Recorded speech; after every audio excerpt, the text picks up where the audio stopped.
What's up, people of YouTube? This is Troiler here, bringing you guys another Let's Be Honest video to my channel today. And today we're going to be talking about government control. Now, your brain's probably going crazy right now. You're thinking government control, Illuminati, craziness, mind control, Cold War, German scientist, all this crazy stuff, right? Like, that's just everything that pops into your head right now. But we're gonna dumb this down. We're gonna make this really simple. We're going to be talking about the United States of America, government control, NSA, the things that they do and watch of us, and just America in general. Now, the United States has a tendency to have lots of just conspiracy theories, such as the Kennedy death and several other things that I'm just not going to name right now because I'm part of the Illuminati. Ooh! And so basically, all right, so government control, NSA, and people believe that the NSA, watches your, I think it's the NSA, I hope I'm not saying this wrong, but the people who watch your emails and your internet usage and everything you do on the internet and the phone and all this stuff. Now, how much of that do I know is true? Not very much. I don't know if it's true. I don't know how far they go with all of that government control. But what I do think the government can do and does do is I feel like they can do whatever they want to us.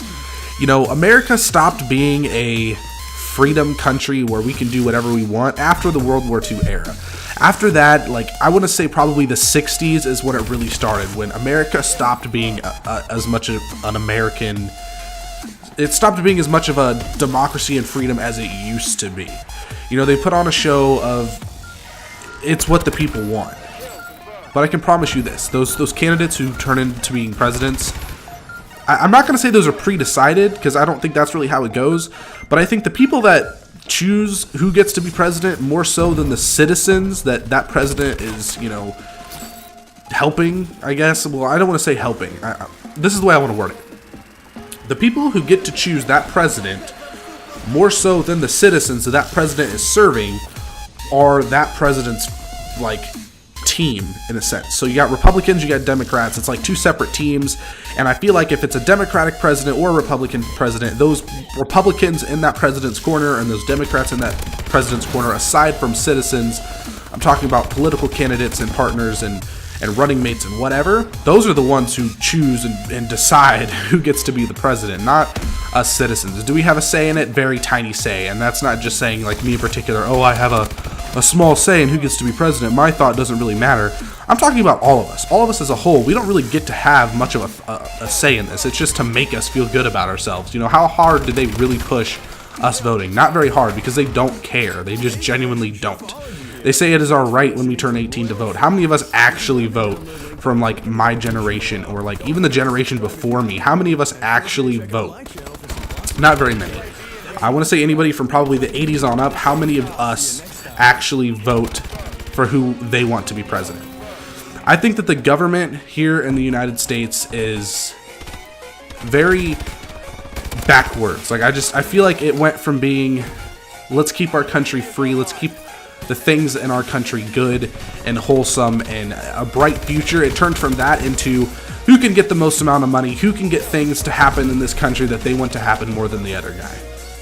I don't like dealing with our American government, and I'm gonna bring wars into this a little bit. I will not fight a war for this country unless I feel like, I guess, and another way to put this is I'm just not proud of our country. I'm not willing to go over and fight a war for our country unless I know the situation. So if you go back to World War II and you think about Pearl Harbor, the Japanese destroyed Pearl Harbor. Well, then we started into the war. We thought that the Japanese were on our side, that they were, that we were going to have peace with the Japanese, and that's not what happened. That's not what happened at all. And a situation like that, I would sign up to fight. That's different. But a situation like 9/11, no disrespect to 9/11 because that's horrible. There's all these conspiracy theories. Did the government plan 9/11? I don't know. I really don't. Nobody really knows. But is there some sort of underlying fact there that we don't know? 100%. There's something there that we don't know, that's very unclear, that the United States citizen doesn't know about 9/11, about the Iraq War, why it was really started, and so on and so forth. Do I think that that war was started purely off of Americans getting harmed and killed? No. I think that that was probably 40 or 50% of the reason, and the rest of it was purely government needs and greeds and wants. Our government system should not be like this. It should not be the way it is nowadays. It should go back to what it used to be. Now, I know times change and things are different, but this is the truth. Ever since after probably the 60s, like I said before, our country has been in a horrible downfall, government-wise.